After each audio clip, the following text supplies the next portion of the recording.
2026 क्या शुरू हुआ, लगता बरतानिया की हुकूमत ने तो जैसे कमर ही कस ली है। 8 जनवरी 2026 से नए कवानीन लागू हो जाएंगे, चाहे आप पाकिस्तान से यहाँ पे बरतानिया में आ रहे हैं या यहाँ पे बरतानिया में ऑलरेडी रह रहे हैं और आपने अब अपने वीज़ा को अपग्रेड करवाना है या किसी भी और कैटेगरी में स्विच करवाना है, तो ये नए कवानीन आपके ऊपर इम्प्लीमेंट होंगे। बिस्मिल्लाहिर्रहमानिर्रहीम, अस्सलाम वालेकुम एवरीवन। 8 जनवरी 2026 से ना यहाँ पे यूके में कवानीन चेंज हो रहे हैं और आपको पता है कि 2025 में यहाँ पे इमिग्रेशन क्रैकडाउन चलता रहा।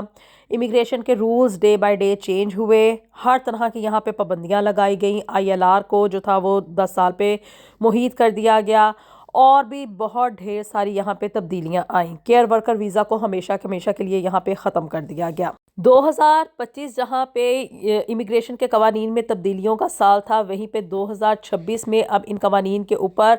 इम्प्लीमेंट किया जाएगा और एक एक करके ये कानून जो हैं उनको अब नाफिज कर दिया जाएगा। तो जी 8 जनवरी 2026 से ना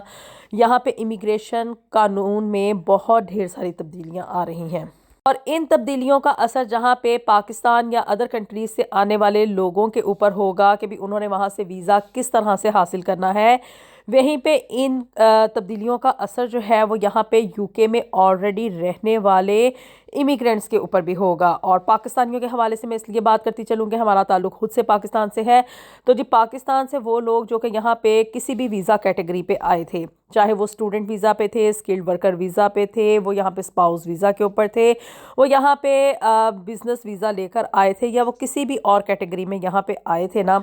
तो जी अब 8 जनवरी 2026 से ना इन कवानीन में तब्दीली होने जा रही है। अगर आप लोग किसी स्किल्ड वर्कर वीज़ा पे थे, केयर वर्कर वीज़ा को तो वैसे ही ख़त्म कर दिया गया, अब यहाँ पे आप केयर वर्कर वीज़ा को मज़ीद एक्सटेंड नहीं करवा सकते हैं। तो जी चाहे अब आप स्टूडेंट वीज़ा को एक्सटेंड करवाएंगे या आप इसको किसी और कैटेगरी में स्विच करवाएंगे, अपना वीज़ा आप अपग्रेड करवाने जा रहे हैं या किसी भी तरह की कैटेगरी में आप लोग स्विच करने जा रहे हैं ना, तो आप लोगों को अपनी इंग्लिश लैंग्वेज का जो टेस्ट है ना उसको क्लियर करना होगा। अब ये तो आप कहेंगे कि पहले भी होता था इंग्लिश लैंग्वेज का टेस्ट। तो जी जनाब, पहले ये जो इंग्लिश लैंग्वेज का टेस्ट था ना वो सिर्फ़ और सिर्फ A1 लेवल का हुआ करता था या ज़्यादा से ज़्यादा वो A2 लेवल का हुआ करता था। लेकिन जी अगर आपने स्किल्ड वर्कर वीज़ा को मज़ीद एक्सटेंड करवाना है या आपने स्टूडेंट वीज़ा के लिए मतलब मज़ीद इसको किसी और कैटेगरी में लेकर जाना है, इवन स्पाउस वीज़ा के लिए भी ये रूल जो है ना वो इम्प्लीमेंट होगा। कैसे होगा वो आगे चल के आपको बताती हूँ। तो जी बरतानिया में रहते हुए अगर आप लोग अपने वीज़े को मज़ीद एक्सटेंड करवा रहे हैं ना, तो ये रूल आपके ऊपर अब इम्प्लीमेंट होगा ही होगा और वो ये है कि भी आपको अब जो इंग्लिश लैंग्वेज का कोर्स है ना या जो टेस्ट है वो आपको अब B2 लेवल का करना होगा, यानी कि आपको A लेवल्स के ग्रेड के अकॉर्डिंग जो है ना वो ये कोर्स पास करना होगा। काफ़ी मुश्किल एग्ज़ाम हो जाएगा और इस टेस्ट में आपकी स्पीकिंग, लिसनिंग और राइटिंग सारी एबिलिटीज़ को चेक किया जाएगा। अब ये बात अगर देखा जाए ना तो एक तरह से काबिल कबूल भी है और इसकी रीज़न भी बनती है कि अगर आप लोगों ने यहाँ पे बरतानिया में रहना है, आप लोगों ने यहाँ पे रहते हुए यहाँ की नेशनैलिटी हासिल करनी है, तो ऑफ कोर्स आप लोगों को इंग्लिश इस लेवल तक तो आनी चाहिए ना कि भी आप लोग इसको फ्रीक्वेंटली और फ्लुएंटली बोल सकें। अब ना सिर्फ यहाँ पे है, ये नहीं है कि हमारे पाकिस्तानी ही आते हैं जिनको कि इंग्लिश नहीं बोलनी आती, बल्कि दुनिया के कई एक ममालिक से आने वाले ऐसे लोग भी होते हैं जो कि इंग्लिश के ऊपर अबूर नहीं रखते हैं। तो ये रूल जो है ना वो सबके ऊपर इम्प्लीमेंट होगा कि अब आपको अपनी इंग्लिश लैंग्वेज का जो टेस्ट है ना वो अब B2 लेवल के अकॉर्डिंग उसको पास करना होगा या आपके पास कोई ऐसी डिग्री हो जो कि यहाँ के A लेवल्स के मुतरादिफ हो, उसके इक्विवेलेंट हो, तो तब आप उस डिग्री को जो है ना वो प्रेजेंट कर सकते हैं जो कि यहाँ पे एक्सेप्टेबल भी होगी। लेकिन क्या है कि भी अब बरतानिया इस चीज़ के ऊपर डिटरमिंड हो गया है, यहाँ की गवर्नमेंट ने अब ये स्टेप ले लिया है कि भी अगर कोई भी बंदा यहाँ पे यूके में मज़ीद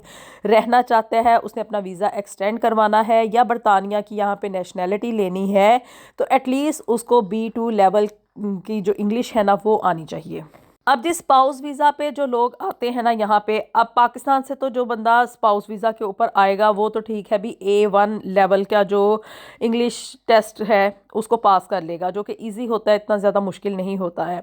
वहाँ से वो पाकिस्तान से तो यहाँ पे आ जाएगा, लेकिन यहाँ पे आने के बाद जब वो अपना सारा टाइम पीरियड यहाँ पे गुजार लेगा और अपने डिपेंडेंट वीज़ा को वो स्विच करवाएगा ILR में, तब उस वक्त जो है ना वो A1 लेवल का जो टेस्ट है ना वो एक्सेप्टेबल नहीं होगा, बल्कि उस बंदे को भी जो कि स्पाउस वीज़ा के ऊपर आया था ना, चाहे वो लड़का हो या लड़की, उसको ये B2 लेवल इंग्लिश टेस्ट जो है वो पास करना होगा। काफ़ी टफ एग्ज़ाम होगा। और इस तरह से जो मैं मतलब चीज़ भांप रही हूँ ना वो ये है कि भी बरतानिया वाले अब ये चाहते हैं कि यहाँ पे सिर्फ़ और सिर्फ पढ़े लिखे लोग ही शादी करके हैं। यानी कि पहले जो एक काम इन लोगों ने शुरू किया हुआ था ना कि भी कम पढ़े लिखे अफराद के साथ वहाँ पे से अपने बच्चे या बच्चियों की शादियाँ करके उनको यहाँ पे ले आते थे और उनको उनकी नेशनैलिटी भी हो जाती थी। और दूसरा ये जो रास्ता है ना ये कज़न मैरिज के ऊपर स्टॉपेज लगाने के लिए है कि भी यहाँ पे बरतानिया में रहने वाले जो लोग हैं और उनके बच्चे थे आगे, उन्होंने यहाँ की नेशनैलिटी ली है, तो अब वो किसी भी तरीके से इसी ऐसे बंधन में ना बंधें, कोई ऐसा स्पाउस अपने साथ ना लेकर आए जो कि उनके लेवल का ना हो, यानी कि भी उनके पढ़ा लिखा ना हो और उनके साथ कंफर्टेबल ना हो। तो ये एक रिस्ट्रिक्शन लगाने का तरीका था जो कि अब यहाँ की गवर्नमेंट ने लोगों के ऊपर इम्प्लीमेंट कर दिया है। ये जो यहाँ की गवर्नमेंट ने ये नई पॉलिसी और नया रूल इम्प्लीमेंट किया है ना, अगर ये देखा जाए तो एक हद तक इस रूल की ना एक लॉजिक बनती है। क्योंकि देखिए जब आप लोग जर्मनी का वीज़ा या वहाँ का पासपोर्ट लेते हैं तो आपको जर्मन लैंग्वेज जो है ना वो पास करनी पड़ती है, उसका टेस्ट आपको पास करना पड़ता है कि हाँ जी ये बंदा जो है वो जर्मनी में रहते हुए जर्मन लैंग्वेज बोल सकता है, यानी कि वहाँ पे कोई लैंग्वेज बैरियर नहीं है इसके लिए। इसी तरह से अगर आप लोग फ्रांस में रहते हुए फ्रेंच पासपोर्ट के लिए अप्लाई करते हैं तो उस वक्त भी आपको फ्रेंच लैंग्वेज का जो टेस्ट है वो पास करना पड़ता है। तो ये बात आप लोग अब इस चीज़ को अंडरस्टैंड कर लें, इसको एक्सेप्ट कर लें कि यहाँ पे यूके में रहते हुए अगर आपने यहाँ पे टाइम गुजारना है, किसी भी वीज़े को एक्सटेंड करवाना है या आपने यहाँ की इंडेफिनेट लीव टू रिमेन लेनी है, यहाँ का ILR लेना है और फिर उसके बाद यहाँ की नेशनैलिटी लेनी है, तो उसके लिए क्या है कि भी आपको इंग्लिश आनी चाहिए और एटलीस्ट इस लेवल तक की आनी चाहिए कि आप लोग यहाँ पे चलते फिरते बाहर कहीं आते जाते लोगों के साथ बात करते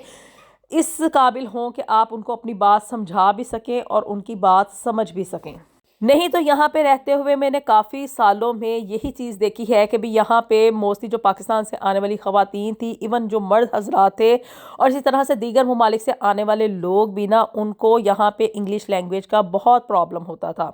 या तो वो अशारों कनायों में अपनी बात समझाया करते थे या हूँ हाँ करके या मतलब येस और नो करके। इस तरह के जो यहाँ पे ट्रबल्स हो रही थी ना, लोगों को फेस करनी पड़ती थी। और इसी तरह से वो